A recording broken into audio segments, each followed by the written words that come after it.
If you guys didn't catch the last video, this is my Bridgeport 13B Datsun 1200 that I just picked up. Not intending to be a huge project, but kind of a little one, just getting it back up to par so I can drive and enjoy it. We fixed quite a bit of stuff in the last video, but we didn't have time to do the one thing that is central to my love for this car, and that is weigh it. I think from the factory they're around 1,500 pounds. Obviously it's gonna be a bit heavier with a 13B transmission, but I'm curious to see what it weighs before we put it on the dyno so we can figure out its power to weight ratio.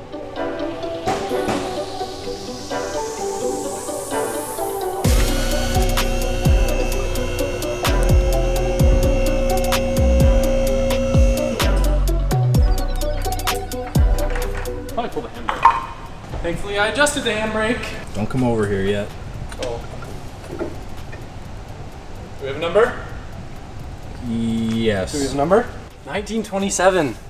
It's a little bit heavier than I thought. The Ford 9-inch adds a little bit. Still light, under 2,000 pounds, and this thing, like, I would like to be making 400 horsepower, which would be the equivalent of making 600 horsepower in a 3,000 pound car. That's pretty good. So if it made 500 horsepower, that would be the equivalent of making 750 horsepower in a 3,000 pound car. I think it needs to make 500 horsepower. I just decided. You decided that pretty quick. The cool thing about a light car is that it puts a lot less stress on all your driveline components. So I can probably get away with the stock Turbo 2 trans because the car is so light versus making 400 horsepower, 500 horsepower in a 3,000 pound car. Puts a lot more load on the drivetrain.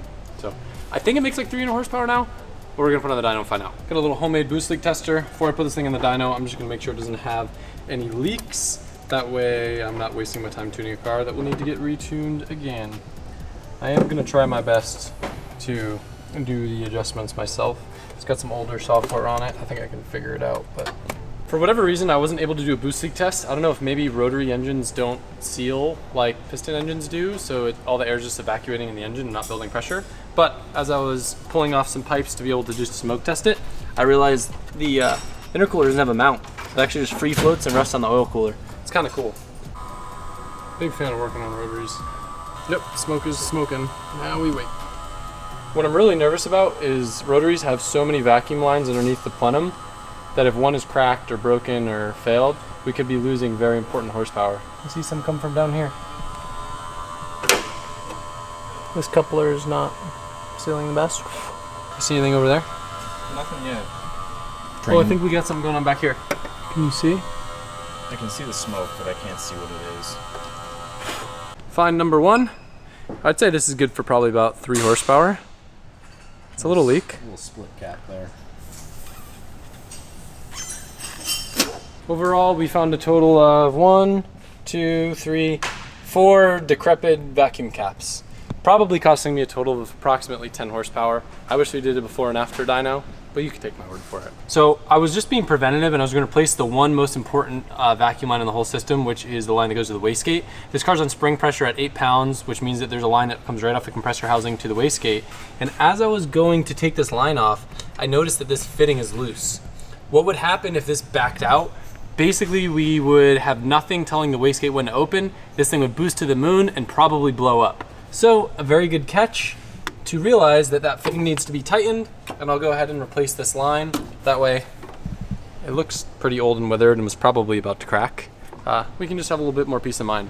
For wastegate lines, I like to use the like zinc-plated pinch clamps over zip ties, because a lot of times the zip ties will break when they get exposed to high heat. Just like I literally just broke this one just playing with it. But yeah, no, I'm really glad that I caught that wastegate fitting was about to come out, because we might have had a big boom under the hood. Well, I found out why it was loose. The threads failed inside of it. The good news is it was a very, very small fitting. And I think, if I'm not mistaken, these are MPT, so I could probably get one that's a little bit longer and avoid the messed up threads, but I'll want to chase it just to play it safe. But that's probably why it was loose. The threads just failed.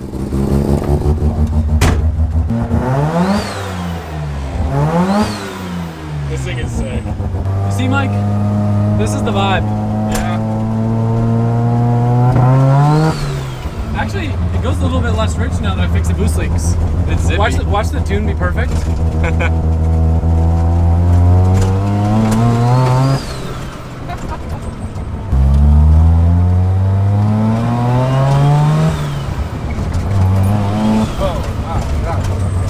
It doesn't ride terrible though. Am I right? For what it is, yeah.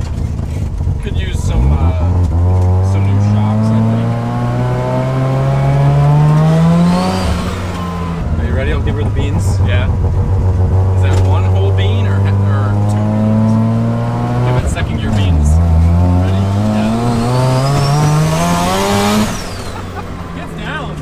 It's pretty good. The stopping part though. Oh God, yeah. Oh Jesus. Yeah, it runs way better now. I might actually need to tune it. Maybe just put it on the dyno and see what she makes. Yeah. I want to park this thing next to the Century and see the size difference.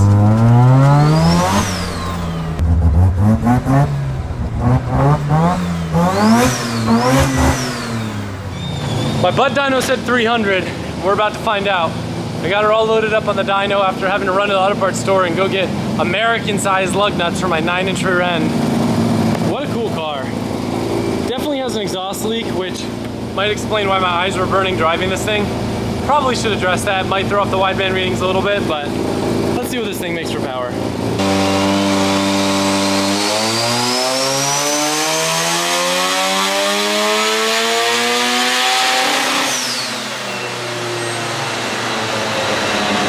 Well, we got good news and bad news. The bad news is the car made way less power than I thought. The good news is, if it feels this fast at 208 horsepower, I cannot imagine what this thing is gonna feel like when it makes 400 horsepower. That is crazy. So I took a video of the air-fuel ratio because the wideband isn't integrated into the ECU. It goes very rich up top, so there's probably a little bit of power to be had, but I do think this turbo is on the smaller side, probably for its displacement. So it's more of a mid-range response turbo. I think though, if I can find a manual boost controller, we could probably turn this thing up a little bit. Look, I'm not a tuner, but I like to consider myself decently smart. I took a video of the air-fuel ratio, and I noticed around 6 grand it starts to go lean. So I look in the table right around where boost is, let's just say 6 pounds, since that's about what it is. At 6 grand, you can see the value goes down from like 3s to 2, but then at 7 grand it goes stupid rich, which you can see for whatever reason value goes up to 6. It's almost like these cells weren't really tuned. Usually people take this and they'll interpolate it vertically, which will smoothen it out. And you can see there's just like a huge lean spot there. It's more evident if you look at the map here. This little red area, that's a lean spot. But then above it, it's green and yellow because there's a bunch of fuel. So what we're gonna do, we're gonna take this value, just to play it safe, we're gonna increase it to the same value as the one before, and I'm gonna start to bring down the values up top, which should start to lean it out up here. Fueling correction picked up quite a bit up top. Just gotta smoothen that out, get it dialed in. Ignore what's going on down there, that was just me not fully on it on the brake, but yeah, cleaned it up a little bit when you got up to 215 horsepower, not bad, baby. So looking at our log, our peak boost is actually 6 pounds, which is not very much. So we're getting up to like 6 pounds, and then by red line, it's rolling over to like 3.5. So this thing's definitely got some more left in it. This is a superstar episode. What's up, Travis? How you doing? What's up, dude? These two are practicing on my sim upstairs while I'm trying to tune my rotary at 9 p.m. at night. We're really bad. We're not good. Yeah, I'm not great at tuning either. We're all on the same note. We did everything. We're supposed to put timing in it, and it lost. You're good. This is the guy right here. Which one? Really? This is it. That's a bold move for first start. Dude, it's not. I promise you. So this is the equivalent of a boost controller because essentially it bleeds out air so the wastegate doesn't see what the turbo's actually making. Equivalent. Yes, it is. Add boost. Yes. But it's not a boost controller. Yes, it is. He's gonna stack a whole bunch of these, run vacuum lines into the car with bolts in them, and as he wants to go faster, just pull little bolts out. That's actually a good idea. This is it's gonna double the boost. It's gonna go 9 pounds. 8.5, 9 pounds. Well, hopefully my fueling's good. You got so much fuel up top. You're good, dude. Do I have enough in the tank though? Oh, probably not. Well, give me this pep talk again. I said just watch the wideband. If it goes over 1260, just back out of it. You've had a one too many Power 5000s. Oh my god, dude. You're making no power right now. Look at this thing. Power 5000s. Dude, they're good. Look, they we rip. just gave it the T. We're gonna call the T the Power 5000. God, dude, this thing's gonna go to the Get moon. away from the compressor housing, dude. Chill, dude. Chill with the language. Put a zip tie on there. Yeah. Chill with the language. You just said F-bomb 9 times in your last video. All right. I'm gonna zip tie off this line so it doesn't even have. It has no reference. Going to the moon, boys. We're not going to the moon. It's going to 9 pounds, and it's going to make exactly how much power I told you. Watch. I told him at 8 pounds it was going to make 265. This T is going to put you right at 8.5, 9 pounds, and it's going to make 265. We'll see, brother. This is fun. I'm learning. Yeah.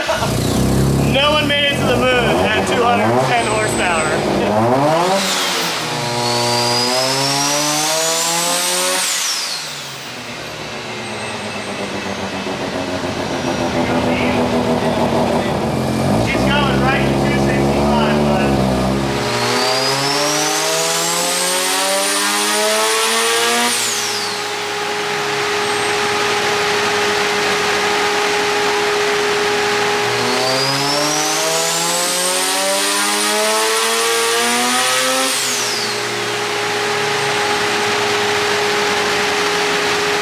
Probably should have waited to do this step until I got rid of the wheel hop, but LZ tuner up in here. What's up? Oh, hell no. Oh yeah, hey, you need your RB checked out? No, bro. I got you. You're fired. No. Full 60 wheel, 70 wheel. Motor was getting kind of hot, and after a quick text with Vargas, I realized I didn't have enough timing in it, so I added some timing back, but I accidentally over-revved it to 9,200 RPM, because what I didn't realize in the timing table, it had a bunch of timing pulled out up top, and that was its rev limiter. It didn't actually have a rev limiter enabled. So Colette was like, yeah, that sounded spicy, and I was like, It just kept going. It kept going and going and going. but it wasn't making power. But yeah, usually I guess the way that they were doing it, they were pulling out a bunch of timing up top, and that's what was creating the rev limiter. So now I enabled one, so now we'll have a limiter. All right, we officially have a limiter.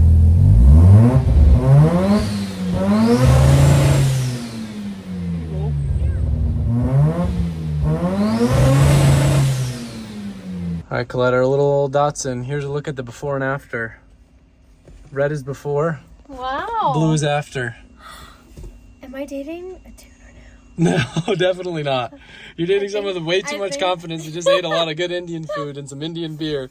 That Or that. also, this is the only car where I know Vargas would literally fly down here and build an engine here if I blew this thing up. And like, now? Hey, yo, Look, okay, what? you know what? No. I need to have some Vargas time for me and my 13V engines that need to be built and tuned. So why don't we play it safe for a But little while and quit I'm just hogging saying, like, Vargas? well, this isn't even one of his engines, but like, he's the man when it comes to rotaries. I knew that if he was confident to let me play with this thing, that he would fix it if I broke it. But that's pretty cool. Yeah, That's shout out to That's a huge Mike. difference. We fight over you now. I wish we got a video of what's going on with the rear leaf spring, because you can actually see it. So I read online, and Chelsea confirmed watching it. What happens is it basically like twists, and the leaf spring becomes an S. So one side goes down, the other side goes up because the axle's twisting. So you put like an anti-tramp bar, and that's what I'll do instead of a 4-link. And you can help me weld that. So Arrive and weld. arrive and welder. I'll probably just get one for a truck and then modify it. Look at the difference there. That's quite a bit. We'll feel that if we even had traction. Oh yeah. Well, it didn't really do anything because it one wheel peeled and wheel hopped. So. Oh, damn. Well, that's why you got the diff. Okay. And it still felt fast enough. So hopefully the diff, and then basically you put a brace from here to here. So I'm gonna take a measurement and see what I can order to do that. The rear calipers are leaking too, but I got new ones of those. Nice. Next up on the agenda. You gonna do it yourself? Yeah. Diff too? I'm Yeah. a welder. Yeah, she's the arriving I'm welder. Arriving and welding. So he has to do all the prep. He has to cut everything. Nice. Not safe. Didn't pass tech. Yeah, all right. All right, we should. I'm leaving at like 8 a.m. tomorrow, so I should probably go pack. I'm not. Yeah. I don't know why you're getting to the track so early. Yeah, Because I wanted to go with the boys. All right. I'm not even gonna be there. The other boys. Your A team. You're part of the A team. You just driving. Max. You guys are seeing this after the dyno session, but technically it happened before. That's why I'm still on in the engine bay. Look who stopped by. What's up? We've been talking about lots of old rotaries and old lightweight cars. I want you to guess how much this thing weighed. We just weighed it. We have a better look here. Hey, no cheating. Why would I be cheating? I don't know. I can't look at the car first? It says the Got weight an on 8.8 the. in or what? What's up? Oh, it's got a big boy diff. It's an 8.8 or a 9-inch? It's a 9-inch. Those extra 0.2 inches go a long way. They do. Everybody always wants the extra 0.2 inches. It's just a lot of extra work. I'm gonna go with you in it or not in it? Not in it. 1975. Holy shit. What did it weigh, Mike? 1927. Okay. That's pretty close. Was it full or empty on fuel? It's only 5-gallon fuel cells, so I feel like it's negligible. That's the 38 pounds, Yeah, 35 right there. pounds. It's The probably like difference. half full. We went to Salsas and back, so. Okay. Oh, it's empty then. I don't know anything about drag racing, and I think I made a fool of myself because I called up a guy that does like drag chassis work and was trying to order was trying to get a quote for a 4-link, not realizing that you have to back half a car and cage it to do a 4-link. Yeah. And I think there was, I thought it was a language barrier, but it was actually just the Adam's stupidity barrier. Yeah, you could do a 3-link without back half in it. So, But back half doesn't mean cut the whole car. It just means build a shelf in there. I'm thinking drift car. I'm thinking cut the rear end of the car off. Nah, you just the floor just gets cut off, and they put links on it. So the biggest problem that I'm trying to avoid when I go fast, thank you, appreciate it. The car gets wheel hop, so I want to avoid wheel hop. Go fast, gets wheel hop. Yeah. So I've done a little bit of research. I've spoken to a few resources, and I think I have a plan, but I want to confirm it with someone that actually knows about suspension. Okay. So Dude, I love this. This is your steering link. I little actually guy. ordered a new one of those. Yeah, you fight. It's I weird. need All one the of parts for those. this car, they come from Ecuador, and I can only buy them on eBay. The simple solution from the research that I've done that seems like it would make sense is to add a traction bar Yeah, it goes forward. from like here. I don't know if I tie it in. I've seen It's some called an people. anti-tramp. Is that what it's called? It stops axle hop. Yeah. Really? Yeah. So would you do it underneath the leaf spring, or would you do it to somewhere on the Yeah, like floor farther pan? forward would be better, but This is just not a lot. not structural. Yeah. I mean, I guess I could run a brace. So that was one idea, and then the other idea. Speaking to You Andy, can do a rear one too. could you? Yeah. So Andy was mentioning tying the shocks in together by either doing like a bar from frame rail to frame rail and mounting the shocks straight up and down to that. Yeah. You can also do a rear bar, so you basically could tie this together and have a bar that goes to the top of the diff. And Would that you still 'cause need the front axle bars hop too, or- Comes from the wrap of the axle. Got it. So by putting a bar here, you can help stop the wrap of the axle and help locate it a little bit better. If I was keeping this car, I would just do a 3-link or 4-link. The 3-link, you basically run 2 traction bars that you could even go like here to here, and then an upper bar to this, like a center one here.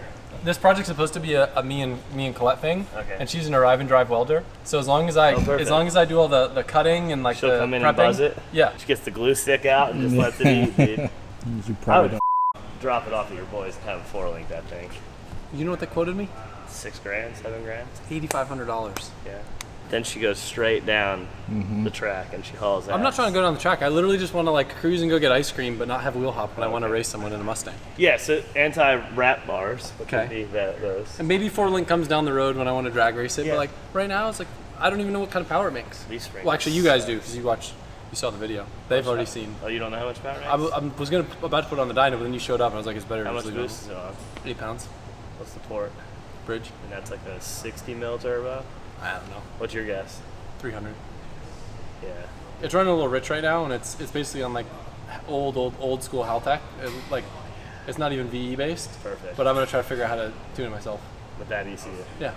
This is probably one of my best purchases. It's really fun. Yeah. I love it. It's probably really fun too because you don't know much about it. Yeah. No, it's What like gearbox is that? it's a Turbo 2. Oh, it is turbo 2. I like this little mount here. It's good. It's cute. Little sprocket. It looks like a sprocket in there. Yeah. Comment below with suggestions on what I should do with the rear end. Just do it right, dude. Would you rather see me attempt to do it wrong, or go spend a lot of money and have it done right? It all costs the same whether you have somebody spend a ton of money from your dudes trying to do it or you just drop it off somewhere. No, I want to do it. Oh, okay. Try to do it on the budget. That's way more fun to watch then. Yeah. Yeah. The entertainment aspect. From Yeah, that, the it ooh. didn't work. so this is what's gonna happen. His face I'm- when it I'm- doesn't work is priceless. As long as the diff doesn't fall out of the car, which it hasn't yet. No way! You're never breaking that. No, fall out of the car, like separate from the chassis. It's on leaf springs. I still don't understand what they do. So hear me out. I try my Adam way. Worst case scenario, I'm that guy that shows up at the shop that was like, it's too expensive, I can do it myself. Yeah. And then they just unf all the that I Triple bleep there. And then they use lots of bleeps as well while they're fixing it. This idiot thinks he knows about They 4 probably link. sell a kit for this, dude. No. If it was a 510, yeah. The 1200 doesn't have a lot of support. It's cool though. Thanks. I like it. Put I it on love the dyno. These are and- my favorite types of cars. Yeah, it's good. Fires right up, he says. It did the first time. Swapped out a couple vacuum caps. Here we go. Yo, you have the boost tester still on there. Am I hired yet or no? I think he's right. Pop the hood. No way. Yeah. That's on I'm on my phone, not even doing paying attention. Remember, this goes in after dyno.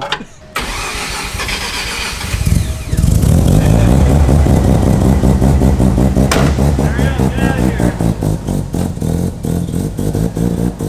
No mosquitoes at all when this thing's running. Now, when I got this car, it didn't have a working temp gauge, so I had no idea what kind of coolant temps this thing saw when I was cruising around. The odometer gauge didn't have a sensor hooked up, but when I hooked up to it on the dyno, I saw what the coolant temp was through the ECU. It was a little hot for my liking. It would get up to like 210, 215, almost 220 on a pull, and then wouldn't really cool down lower than like 205, 210, even just sitting still idling. which tells me that there may be an issue with the cooling system. A very common problem for an engine swapped car, and I have a theory as to one thing that could make a huge difference, and maybe you guys could take something from it.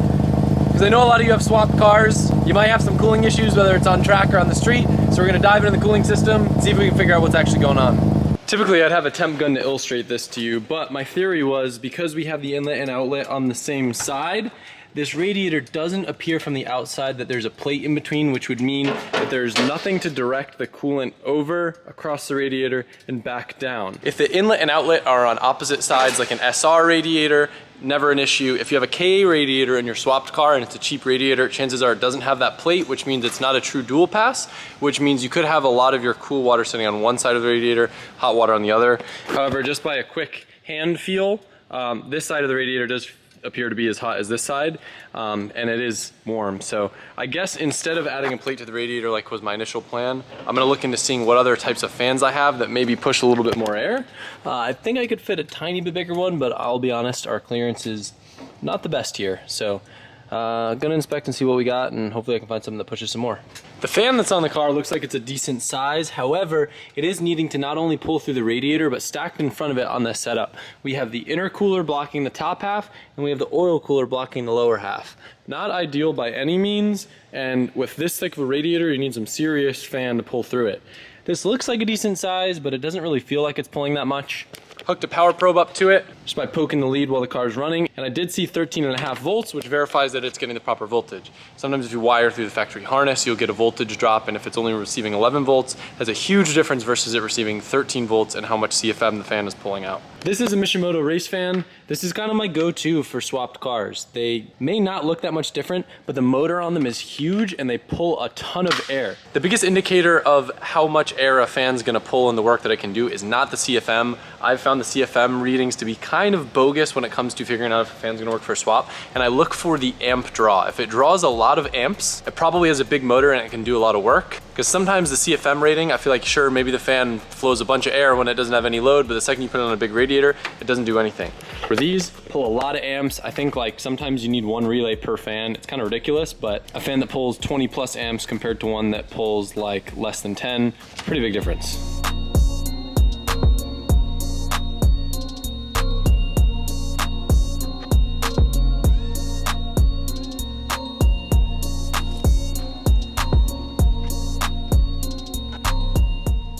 I didn't do the best job on bucket placement.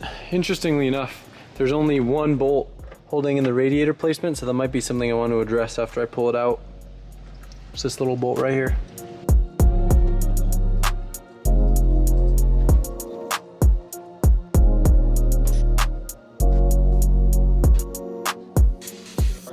By using a piece of paper, I can see that the fan's working on this side of the radiator, but on this side, the shroud isn't really doing anything. There's not enough of an air gap to really create a pocket, so it's just not doing anything. Now, I wasn't planning on it, but it looks like I'm gonna end up building a new shroud. But before I do that, I'm gonna do a test fit in the engine bay. Luckily, the bolt holes line up with this one, so I won't even need to zip tie it in.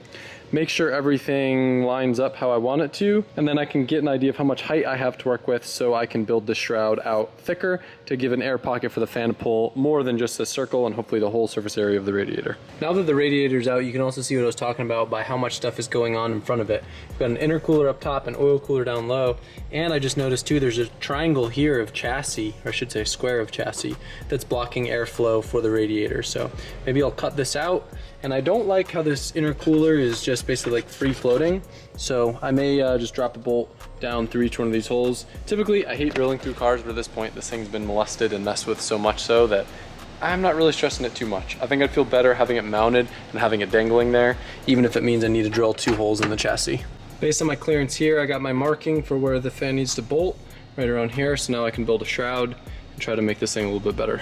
Also, inspecting the current shroud a little bit more, the thinness of this certainly is doing nothing because it's probably just pressing right up against the radiator. So if I can get a thicker piece of aluminum, that might be the move. Now the line that I measured for the fan on my shroud is the outside edge, and we don't want to draw the line there. We want it to be recessed a little bit so the fan has something to sit against. So I make a little gauge out of a piece of cardboard so that I can follow the line like so. And then I'll get a nice arc that will give me that lip that I'm looking for so that the fan has something to sit on. Look at that.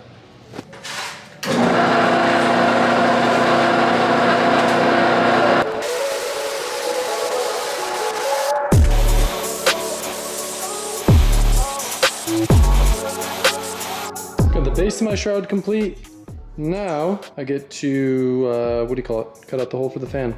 I wish I had enough room to build an edge off this using the brake, but it's such a tight clearance that I'm just gonna have to resort to using a single sheet, unfortunately. And before I cut my fan hole, I had the idea to use the bead roller to add a little rigidity because this panel tends to get a little flimsy. And Johan is going to show me how to use our new bead roller. So I drew a little shape in here, giving some room on the edges just so I don't interfere. I guess I need to decide which side I want raised. I guess it doesn't matter actually. Does it matter? Don't matter. It's Okay. art. You do All right. what the fuck you want. All right, I like that. Unfortunately, this is the visible side. I know it's not the prettiest, but it's okay. So when you're touching metal, you feel pretty much that restriction, and then metal you can't walk it. One full turn. Got it. I'm in there. Oh, that's cool. But normally you do one run, and then you could Go through a second time? right. Got it. You could go and do it all at once, and because it's only one piece, you're not doing multiple designs in one panel. Got it. So because if you don't, then it doesn't stay uniform. So because you started, we could do another. I'm just gonna free ball it on the end here. Yeah, you just like don't make it to the corner, but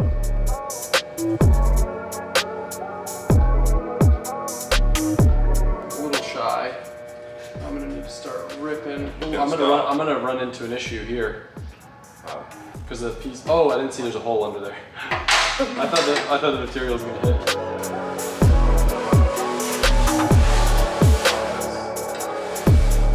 It's definitely an interesting shape, but I guess I could have stopped and started and came to a point, huh? you gotta match that radius here. That's how you pass the class. I didn't think I could have stopped and then started and came back, huh? Oh yeah. That's probably the move in that scenario. Just taking my time, making my way downtown.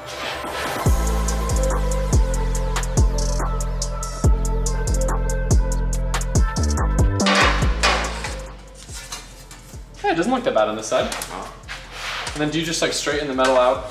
When you put it on, yeah. Because it kind of bends it. Yeah.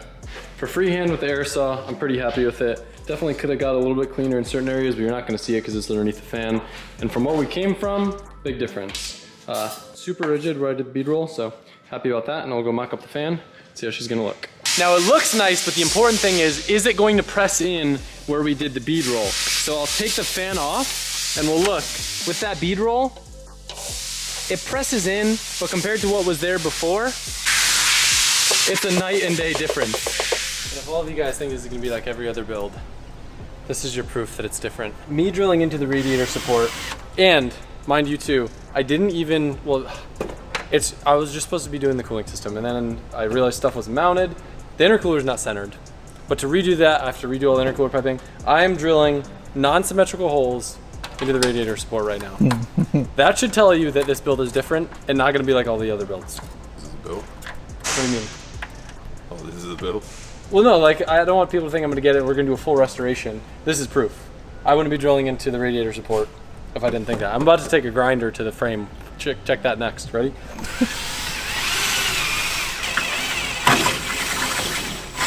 And I'm not even like really checking where I'm drilling. Bro, I know a guy that would love to help on this build. Bro, Nick? Yep. I love how you knew what I was gonna say.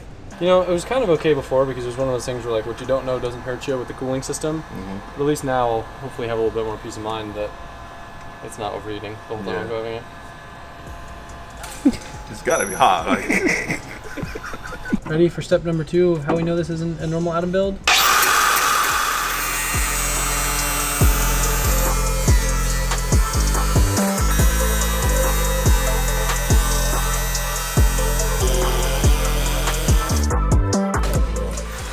I hate that. I hate that I just did that actually. Oh wow, that looks terrible. The whole paint just chipped. Oh yeah. Yeah. Dear previous owner, if you're watching this and cringing, first off, there's rust underneath the paint, so if anything, I'm uncovering safety.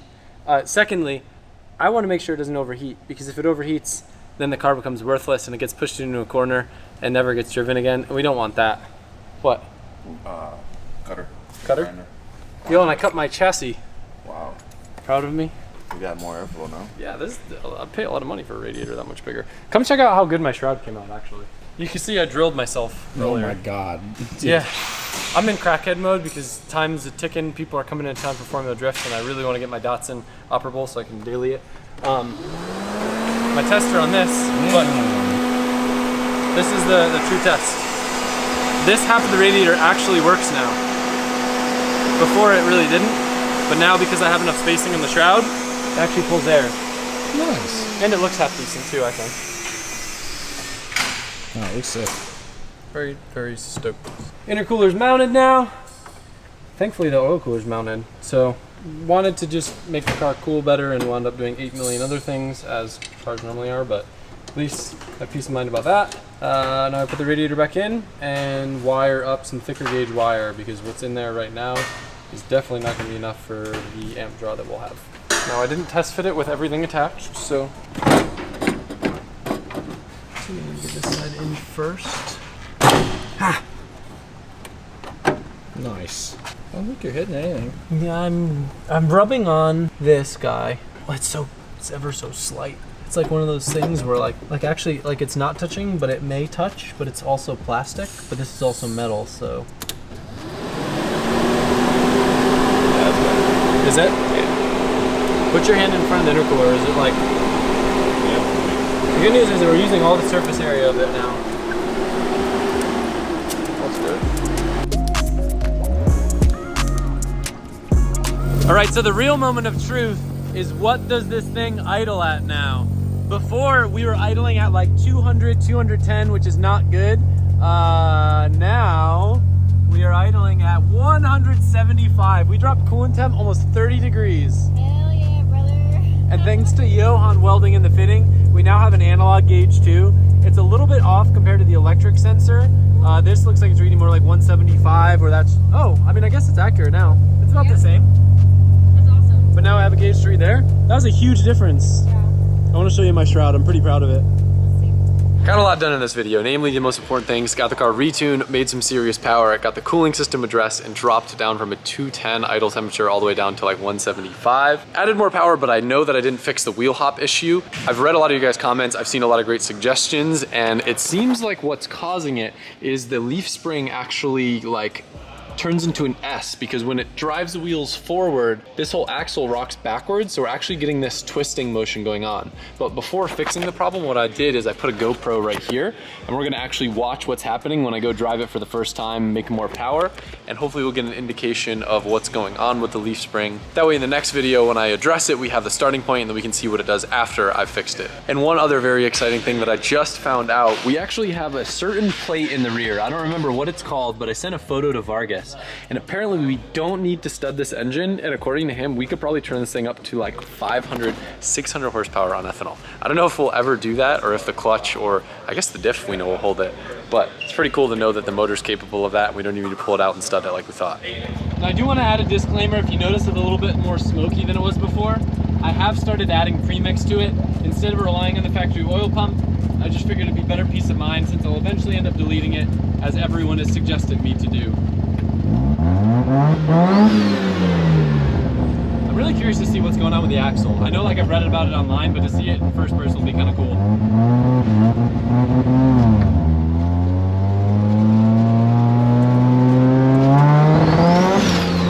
Still got that little hesitation there. That was a little bit past my pay grade of tunability.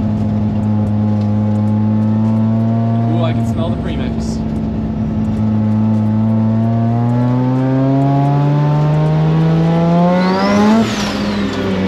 Not bad. Let me move this car out of the way. Given the lack of traction, I don't predict to notice a huge difference, but you never know. I'm gonna give her the beans. I love this thing. Need all the stopping area we can get. All right, trying to be easy. Probably gonna get a little wheel spin, but we'll see how the wheel hop happens.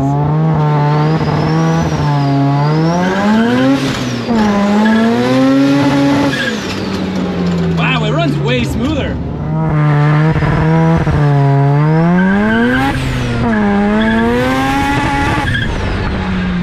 I'm pretty happy with it.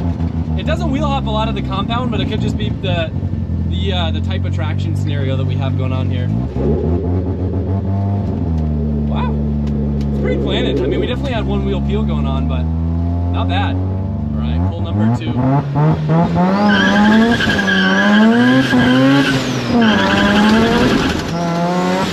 right, we got a little axle out there, so now we'll get some good data to see what's going on. It's almost like once it starts happening, it doesn't stop, but if it doesn't happen, it doesn't keep happening.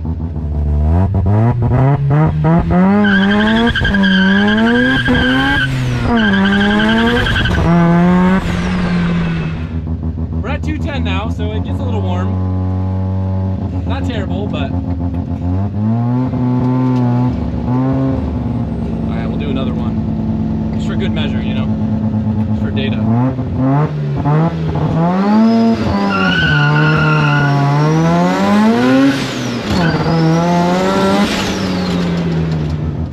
I'm happy with it.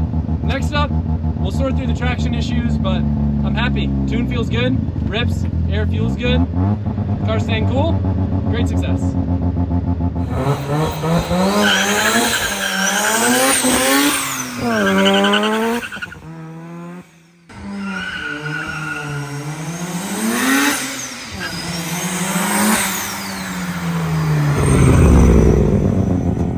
Alright, Colette, our little old Datsun. Here's a look at the before and after. Red is before, Wow. blue is after. Am I dating? No, definitely not. Yeah, she's the arriving welder. Arriving welding. So he has to do all the prep, he has to cut everything. Not safe.